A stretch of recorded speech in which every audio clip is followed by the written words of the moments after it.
नमस्कार। आपका अखबार के इस अंक में आपका स्वागत है। मैं हूं प्रदीप सिंह। वो कहावत तो आपने सुनी होगी कि मेढकी को जुकाम हो गया। अब ये असंभव सी बात है। आपने मेढकी की नाक कभी देखी है क्या कि जुकाम हो जाएगा? लेकिन ये कहावत चलती है और ऐसी बातों के लिए चलती है कि जिसका होना संभव नहीं है। तो भारतीय राजनीति में भी एक मेढकी है जिसका नाम है असदुद्दीन ओवैसी। ऑल इंडिया मजलिसे इत्तेहादुल मुस्लिमीन के नेता हैं सर्वे सर्वा। ये उनकी ख़ानदानी पार्टी है। इस पार्टी में अध्यक्ष कौन होगा ये जन्म से तय हो जाता है। उनके पिता कभी चलाया करते थे, आज वो चलाते हैं और अपनी पार्टी के एकमात्र लोकसभा सदस्य हैं। लेकिन उनकी अगर आप बातें सुनेंगे तो आपको लगेगा कि ये भारत देश के सबसे बड़े नेता हैं और इनसे बड़ा ज्ञानी है। हालांकि बहुत पढ़े लिखे आदमी है, बैरिस्टर है, संविधान की कानून की अच्छी समझ है, लेकिन इन बातों का उपयोग वो देश के भले के लिए नहीं करते। वो अपनी कौम के बचाव के लिए करते हैं और हिंदू धर्म पर हमला करने के लिए करते हैं, या कहें हिंदू धर्म की आलोचना या उसकी कमी निकालने के लिए। और मुसलमानों का विक्टिम कार्ड खेलने में वो सबसे आगे रहते हैं। उन्होंने शनिवार को एक बात कही। प्रधानमंत्री नरेंद्र मोदी ने राष्ट्रपति के दोनों सदनों के संयुक्त अधिवेशन में जो उनका अभिभाषण हुआ उस पर धन्यवाद प्रस्ताव पर चर्चा हुई और उस चर्चा का जवाब प्रधानमंत्री ने राज्यसभा में दिया। लोकसभा में उनको बोलने नहीं दिया गया। उसकी बात हम लोग कर चुके हैं, इसलिए उसको दोहराएंगे नहीं। राज्यसभा में उन्होंने जवाब देते हुए एक बात कही। उन्होंने कहा कि दुनिया भर के देशों में आबादी बूढ़ी हो रही है। उन देशों की भारत एक ऐसा देश है दुनिया में जिसकी आबादी में 2/3 हिस्सा युवाओं का है।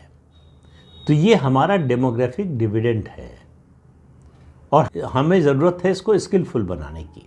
जिस तरह से दुनिया का बाज़ार खुल रहा है, जो एफटीए हुए हैं, उन्होंने यूरोपियन यूनियन के साथ एफटीए की बात की, उन्होंने न्यूजीलैंड के साथ, इंग्लैंड के साथ, ओमान के साथ, और अब जो भारत और अमेरिका के बीच में हो रहा है उसकी संभावना की बात की। उस समय तक घोषणा नहीं हुई थी। तो इन सब की बात करते हुए उन्होंने कहा कि भारत के लिए बहुत बड़ा बाज़ार खुल रहा है और युवाओं के लिए बहुत बड़ा अवसर है। रोज़गार के नए अवसर पैदा हो रहे हैं।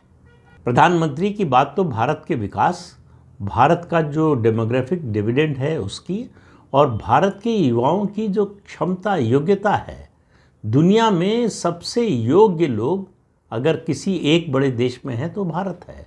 हर देश को भारत के इस युवा प्रतिभा की ज़रूरत है।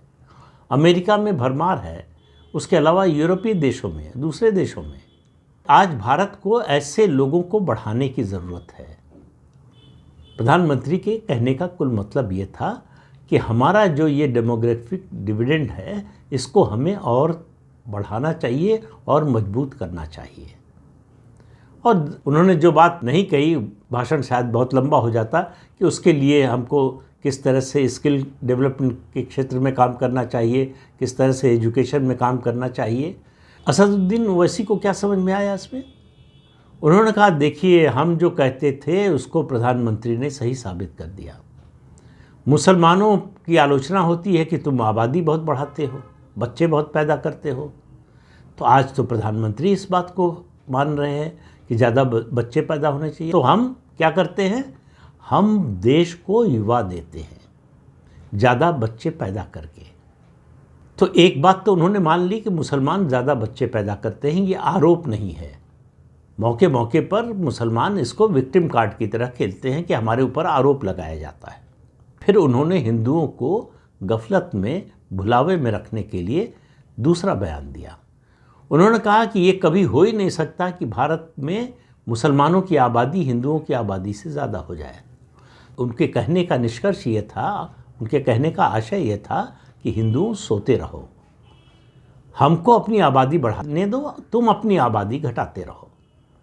उसके बाद क्या होगा उनको कहने की ज़रूरत ही नहीं है। दुनिया का इतिहास गवाह है। और दुनिया के इतिहास पर क्यों जाए, अपने देश के हाल के इतिहास की बात कर लें। कश्मीर में क्या हुआ आज से सिर्फ 36 साल पहले। मैं कोई 100 साल, 1000 साल, 1500 साल पुरानी बात नहीं कर रहा हूँ, सिर्फ 36 साल पहले एक एक हिंदू को बीन बीन कर निकाल दिया गया, मस्जिदों से ऐलान करके कि या तो धर्म परिवर्तन कर लो या फिर कश्मीर छोड़कर चले जाओ और अपनी औरतों को छोड़ जाओ। अब आप कल्पना कर सकते हैं आज के युग में सभ्य समाज में इस तरह की बात कोई बोल सकता है, बंद कमरे में भी? और ये तो मस्जिदों से खुलेआम ऐलान हो रहा था। लाखों हिंदू कश्मीर से पलायन कर गए या मारे गए, उनकी औरतों के साथ बलात्कार हुआ, उनके घर जलाए गए, उनके घरों पर कब्जा किया गया। लेकिन उसके बाद जितनी भी सरकारें आती रहीं, सबके पास कश्मीर के हिंदुओं के लिए केवल आश्वासन थे। थोड़ा बहुत मोदी की सरकार ने किया है, फिर भी उतना नहीं किया जो किया जाना चाहिए था। उनकी कुर्बानी, उनका त्याग, उनका जो योगदान है देश में और उसके अलावा जम्मू कश्मीर में, उस सब को देखते हुए और जिस यातना के दौर से वो गुजरे हैं, आज हालत ये है कि आज भी जब मैं ये आपसे बात कह रहा हूँ, अब भी कश्मीरी हिंदू अपने ही देश में शरणार्थी का जीवन बिता रहे हैं। हमारे देश की सर्वोच्च अदालत के पास उनका दुख सुनने का भी समय नहीं है। उनको दुत्कार कर वहाँ से भगा दिया जाता है। ये बहुत पुरानी बात हो गई। तो जो 1990 में हुआ वो बहुत पुरानी बात हो गई। जो 1984 में हुआ वो ताज़ा बात है। उसको सुप्रीम कोर्ट सुनेगा, उस पर एसआईटी बनाने का आदेश देगा, जांच करवाएगा। तो ये रवैया है सरकार से लेकर सुप्रीम कोर्ट तक का।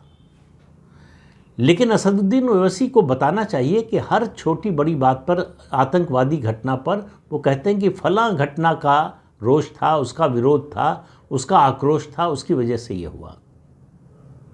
बताएं कि इतना बड़ा अत्याचार होने के बाद कश्मीरी हिंदुओं में से कोई एक भी ऐसा है जो आतंकवादी बना, जिसने हथियार उठाया? तो क्रोध को, गुस्सा, प्रतिशोध की भावना केवल मुसलमानों में क्यों आती है, हिंदुओं में क्यों नहीं आती है? दूसरी बात, आबादी किसकी बढ़ रही नहीं बढ़ रही है उस विषय को छोड़ दें। प्रधानमंत्री जब आबादी को डेमोग्राफिक डिविडेंड बता रहे हैं तो वो ऐसी आबादी को बता रहे हैं जो देश के विकास में योगदान करे, अंतर्राष्ट्रीय स्तर पर देश का सम्मान बढ़ाए, प्रतिभाशाली हो। मुसलमान क्या कर रहे हैं? मुसलमान बताएं कि उनका देश की आंतरिक सुरक्षा में क्या योगदान है, देश की शिक्षा व्यवस्था में क्या योगदान है, देश के आर्थिक विकास में क्या योगदान है, देश की वैज्ञानिक प्रगति में क्या योगदान है, देश के स्वास्थ्य के क्षेत्र में उनका क्या योगदान है। इस तरह से एक एक सेक्टर को आप गिनते जाइए और उनका योगदान बताइए कि क्या है। उनका योगदान है, ऐसा नहीं है। उनका योगदान ये है कि वो इस देश में बड़े पैमाने पर आतंकवादी तैयार करते हैं, मदरसों से जाहिल लोग पैदा करते हैं, जो अनएम्प्लॉयबल हैं, जिनको कहीं नौकरी नहीं दी जा सकती, जिनका काम है पत्थरबाजी, पेट्रोल बम चलाना। और अगर जो भारत सरकार की ही योजनाओं का फ़ायदा उठाकर स्कॉलरशिप पाए जाते हैं, सब्सिडाइज एजुकेशन पाए जाते हैं, हायर एजुकेशन में एडमिशन मिल जाता है, वो बड़े होकर पढ़ लिख कर फिर आतंकवादी बनते हैं, बम विस्फोट कराते हैं।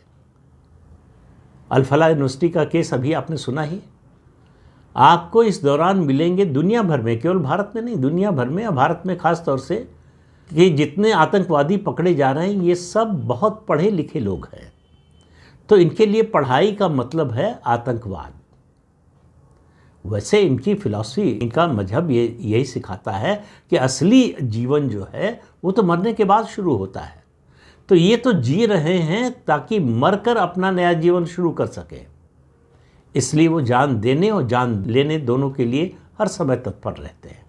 तो भारत को ऐसे युवाओं की ज़रूरत नहीं है। ओवैसी साहब, आपको लगता होगा कि ये युवा जो है वो देश के लिए बड़े फ़ायदेमंद हैं, लेकिन ये युवा जिनकी बात आप कर रहे हैं वो देश का नुकसान कर रहे हैं, ये देश पर बोझ हैं, ये एसेट नहीं बन पा रहे, ये लाइबिलिटी बनते जा रहे हैं। और हर बात में विक्टिम कार्ड खेलते हैं कि हमारे साथ अन्याय हो रहा है। देश की शिक्षा व्यवस्था पढ़ा लिखा कर जिनको ऊपर पहुंचाती है, एम्बेसडर बनाती है, वाइस प्रेसिडेंट बनाती है, वो बोलता है कि इस देश में मुसलमान डरे हुए हैं। अरे डरे हुए हैं तो तुम वहाँ तक कैसे पहुँचे? और तुम तो उस ख़ानदान के हो जिसमें माफिया सरगना था तुम्हारा रिश्तेदार। इसके बावजूद बढ़ने का मौका मिला। लेकिन वो 10 साल उपराष्ट्रपति रहने के बाद विक्टिम कार्ड खेल रहा है। आप समझिए मानसिकता को। तो वो कभी संतुष्ट नहीं होने वाला है। उसकी संतुष्टि का एक ही आधार है कि भारत इस्लामी राष्ट्र बन जाए, भारत में हिंदुओं की संख्या घट जाए, और संख्या घटे न घटे, भारत में हिंदुओं का राज नहीं होना चाहिए, भारत में सनातन का राज नहीं होना चाहिए, भारत में शरिया का राज होना चाहिए। सवाल ये है कि डेमोग्राफिक डिविडेंड क्या ये है कि देश में ज़्यादा से ज़्यादा आतंकवादी तैयार हों, अपराधी तैयार हों, लव जिहाद करने वाले तैयार हों, लैंड जिहाद करने वाले तैयार हों। आज़ादी के पहले की बात छोड़ दीजिए, आज़ादी के बाद कितने लाख एकड़ ज़मीन पर मुसलमानों ने कब्जा किया है लैंड जिहाद के नाम पर और वक्फ बोर्ड के नाम पर। लेकिन वक्फ बोर्ड पर सवाल उठेगा, उसमें संशोधन होगा तो विक्टिम कार्ड खेलेंगे कि हमसे हमारा हक छीना जा रहा है, हमारे मजहब में हस्तक्षेप किया जा रहा है, जबकि वक्फ बोर्ड का इस्लाम मजहब से कोई लेना देना नहीं है। वक्फ बोर्ड संपत्ति के मैनेजमेंट के लिए है। लेकिन विक्टिम कार्ड खेलना है तो सच बोलने की ज़रूरत तो है नहीं। आप कुछ भी बोलिए, मजहब का नाम लीजिए, तुरंत मामला सेंसिटिव बना दीजिए और विरोध में खड़े हो जाइए। फिर आप अदालत की बात मत मानिए, फिर आप सरकार की बात मत मानिए, आप स्थानीय प्रशासन की बात मत मानिए। ओवैसी साहब को बताना चाहिए था कि वो जो युवा पैदा कर रहे हैं, ऐसा क्यों है कि हिंदुओं के हर त्यौहार पर वो पत्थरबाजी करते हैं। कोई एक त्यौहार है हिंदुओं का जिस पर वो पत्थरबाजी न करते हों, और वो कौन करते हैं? जो युवा पैदा करने की बात गर्व से ओवैसी साहब कर रहे हैं, वही कर रहे हैं। भारत के लोगों के टैक्स के पैसे से जो मुसलमान पढ़ रहे हैं, आगे बढ़ रहे हैं, उनका भारत के विकास में क्या योगदान है? जब मैं ये बात कहता हूँ तो मैं 100% लोगों के बारे में बात नहीं कहता, लेकिन मेजॉरिटी के बारे में बात कहता हूँ, अधिकांश लोगों के बारे में बात कहता हूँ। और दुनिया का इतिहास गवाह है। एक मुझे कोई उदाहरण बताइए जिस देश में मुस्लिम आबादी ज़्यादा हो गई हो और वो देश इस्लामी देश न बना हो, वहाँ शरिया का राज न कायम हुआ। दुनिया भर में 56-57 इस्लामी देश हैं, मुश्किल से 2 या 3 मिलेंगे आपको जहाँ डेमोक्रेसी है। तो डेमोक्रेसी नहीं होगी, अल्पसंख्यकों का कोई अधिकार नहीं होगा। और फिर मैं कह रहा हूँ, दूर जाने की ज़रूरत नहीं है, अपने पड़ोस में ही बांग्लादेश, अफ़गानिस्तान, पाकिस्तान, तीनों देशों में देख लीजिए कि आज से 80 साल पहले हिंदू आबादी वहाँ कितनी थी, आज कितनी है। जो अल्पसंख्यक का, माइनॉरिटी का विक्टिम कार्ड खेलते हैं, उनसे पूछना चाहिए कि इन देशों में हिंदुओं का जो हुआ उस पर उन्होंने कब अफसोस जाहिर किया, कब उनको दुख हुआ, कब उन्होंने उसका विरोध किया। तो गाज़ा में जो होगा उसका विरोध करेंगे, पेरिस में जो होगा उसका विरोध करेंगे, लेकिन अपने बगल में बांग्लादेश, पाकिस्तान, अफ़गानिस्तान में जो होगा उसका विरोध नहीं करेंगे। क्यों? क्योंकि वहाँ मुसलमान मारे जा रहे हैं, यहाँ हिंदू मारे जा रहे हैं। फ़र्क को समझिए। उनके लिए इंसान का महत्व मजहब के आधार पर तय होता है। तो ओवैसी साहब, प्रधानमंत्री ने जो कहा, आपको गलतफहमी हो रही है कि उन्होंने आपकी बात को सही साबित किया, लेकिन आपने इस बात को स्वीकार कर लिया मुसलमानों का नेता होने के नाते कि आप आबादी बढ़ा रहे हैं। और जो आप आबादी बढ़ा रहे हैं, ज़रा उसका एक सर्वे कर लीजिए। एक सर्वे तो कांग्रेस पार्टी ने कराया था सच्चर कमेटी के नाम पर। कितने % मुसलमान पढ़े लिखे हैं? और जो पढ़े लिखे हैं वो बॉम्ब ब्लास्ट कराते हैं। कभी आपने इसके बारे में सोचा कि ऐसा क्यों है कि इतना ज़्यादा पढ़ने लिखने वाला मुसलमान बम लगाकर अपने को उड़ा लेता है और निर्दोष लोगों को मार देता है? ऐसा क्यों है कि इस्लामी देश पाकिस्तान आतंकवाद का दुनिया में सबसे बड़ा अड्डा है, सबसे बड़ा केंद्र है? जो मदरसों में पढ़ाया जाता है उसके बारे में कभी आपने सवाल उठाया? ये जो आप पढ़ा रहे हैं ये तो देश के काम आने वाला है नहीं, ये इनके विकास के भी काम आने वाला नहीं है। ये सिर्फ इनको दूसरी दुनिया में पहुंचाने के लिए सारी पढ़ाई हो रही है, लेकिन इस सब से उनको कोई मतलब नहीं है। मुस्लिम समाज में महिलाओं की जो स्थिति है उसके बारे में किसी मुस्लिम संगठन ने कब आवाज़ उठाई? महिला मुस्लिम संगठनों की बात छोड़ दीजिए, 3 तलाक का कानून खत्म करने के लिए भारत में नरेंद्र मोदी को प्रधानमंत्री बनना पड़ता है और तब भी विरोध होता है। तो अपने ही समाज की महिलाओं पर अत्याचार करेंगे, बंदिशें लगाएंगे, उनकी हर तरह की आज़ादी छीनेंगे और उसके बाद खुद विक्टिम कार्ड खेलेंगे। ये दोहरा रवैया नहीं चल सकता। दुनिया बदल रही है। ईरान में महिलाएं, युवतियां जो हैं सड़क पर निकलकर हिजाब जला रही हैं, बाल काट रही हैं। सऊदी अरब, जहां मक्का मदीना है, वहां पर महिलाओं को हर तरह के अधिकार मिल रहे हैं। ड्राइविंग लाइसेंस लेकर किसी की भी तरह के कपड़े पहनने की छूट है।